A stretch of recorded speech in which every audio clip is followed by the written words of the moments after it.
अस्सलाम वालेकुम नाज़रीन, मैं समीना शेख मज़बूत ख़ानदान मज़बूत समाज प्रोग्राम में आप सबका इस्तकबाल करती हूँ। आज हम बात करेंगे शौहर और बीवी के हुकूक़ के बारे में।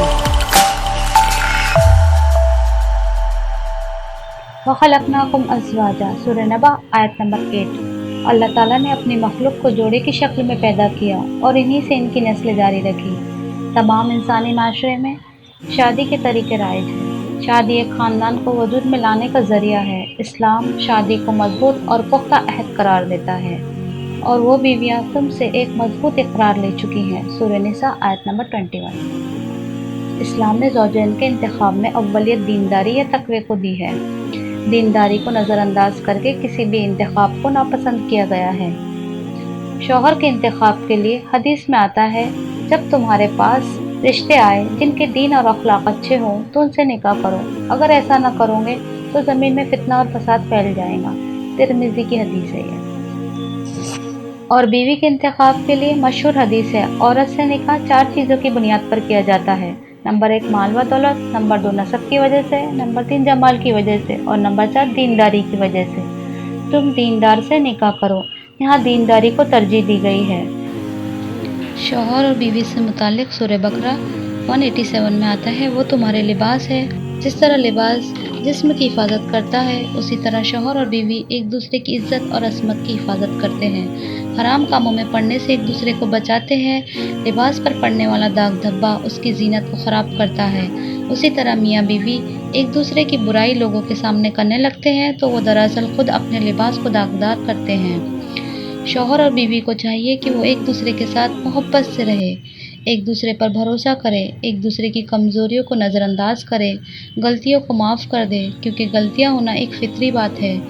मियाँ बीवी में इख्तिलाफ हो जाते हैं, आपस में बैठकर सुलझा लें। सूरह निसा आयत नंबर 35 में अल्लाह ताला वादा फरमाते हैं, अगर तुम इख्तिलाफ दूर करने की कोशिश करोगे तो अल्लाह ताला तुम्हारे दरमियान मुआफ़क़त पैदा कर देगा। कुरान और हदीस में मियाँ बीवी के हुकूक़। बीवी के हुकूक़ शौहर पर।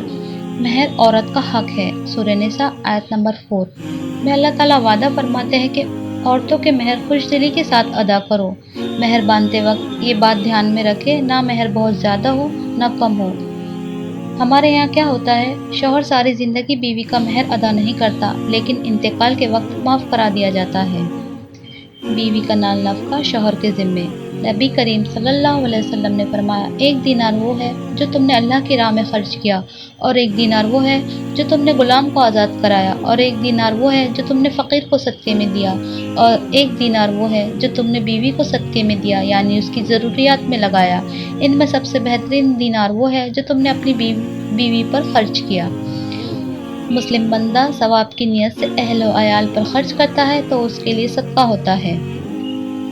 अगर शौहर कम कमाता है तो सब्र के साथ गुजारा करे, और शौहर को चाहिए कि हलाल तरीके से अपने आमदनी में इजाफा करने की फ़िक्र और कोशिश करे। बीवी का हक उसके साथ अच्छा सलूक किया जाए और उनके साथ भले तरीके से ज़िंदगी बसर करो। अगर वो किसी वजह से नापसंद हो, क्योंकि हो सकता है एक चीज़ तुम्हें नापसंद हो लेकिन अल्लाह ताला ने उसमें तुम्हारे लिए बहुत सी भलाई रख दी हो। सूरह निसा आयत नंबर 19।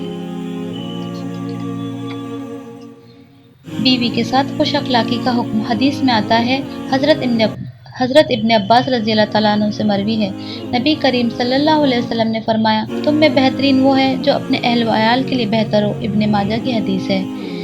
बीवी का हक शौहर की विरासत में भी है। अब देखते हैं शौहर के हुकूक बीवी पर।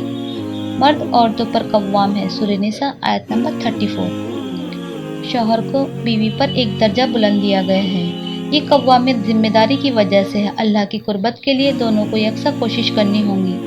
बीवी जो कि पहले अल्लाह के बाद वालिदैन की इताअत करती थी, लेकिन शादी के बाद बीवी को अल्लाह के बाद शौहर की इताअत करनी है, क्योंकि पहले उसके वालिदैन उसकी किफ़ालत कर रहे थे, अब शौहर के ज़िम्मे है। मोमिन मर्द के लिए तक़वे के बाद सौलेह औरत से बढ़कर कोई चीज़ नफ़ा बख्श नहीं। शौहर उसको जो कहे वो माने, शौहर उसकी तरफ देखे तो मुस्कुरा पड़े, और अगर शौहर उसको कसम देकर कुछ कहे तो उसकी कसम पूरी करे, और शौहर घर पर ना हो तो अपने आप की और उसके माल की पूरी हिफाजत करे। इब्न माजा की हदीस है। यहाँ 5 चीज़ें बताई गई है। नंबर 1 इताअत गुज़ार, शौहर की बात मानने वाली। नंबर 2 शौहर को खुश करने वाली। नंबर 3 कस्म पूरी करने वाली। और नंबर 4 बीवी की इज़्ज़त शौहर की इज़्ज़त है, लिहाजा बीवी ऐसा कोई काम ना करे जिससे उसकी इज़्ज़त को कोई धब्बा लगे। नंबर 5 शौहर के बगैर इजाज़त उसका माल ना खर्च करे, यहाँ तक कि सदका भी नहीं। नबी करीम सल्लल्लाहु अलैहि वसल्लम ने फरमाया, बीवियाँ शौहर की इजाज़त के बगैर नफिल रोज़ा ना रखे, बुखारी की हदीस है। शौहर बीवी को हम बिस्तरी के लिए बुलाए तो उसे मना ना करे, अगर वो ऐसा करती है तो फरिश्ते उसके लिए लानत करते हैं यहाँ तक कि सुबह हो जाए, बुखारी की हदीस है। बीवी शौहर के घर में किसी को दाखिल होने की इजाज़त न दे मगर उसकी इजाज़त से, बुखारी की हदीस है। शौहर और बीवी का रिश्ता बड़ा ही नाजुक होता है, इसमें मोहब्बत और भरोसा बहुत अहम है। हम औरतें अपने रिश्ते में मजबूती चाहती हैं तो ऐसा कोई काम न करें जिससे शौहर के दिल में ज़र्रा बराबर भी शक आए। रसूल सल्लल्लाहु अलैहि वसल्लम ने फरमाया, 5 वक्त की नमाज पढ़ने वाली, रमज़ान के रोज़े रखने वाली और अपनी शर्मगाह की हिफाजत करने वाली, शौहर की फर्माबरदारी करने वाली औरत को रोज़े क़यामत के दिन कहा जाएगा, जन्नत के 8 दरवाज़ों में से जिससे दाखिल होना चाहे दाखिल हो जाए। मोहतरम नाज़रीन, अभी हम शौहर और बीवी के हुकूक़ के बारे में सुन रहे थे। अल्लाह ताला हमें शौहर के हुकूक़ अदा करने की तौफ़ीक़ अता फ़रमाए और उनकी फर्माबरदार बनाए। आमीन। आखिर दावाना अल्हम्दुलिल्लाहि रब्बिल आलमीन।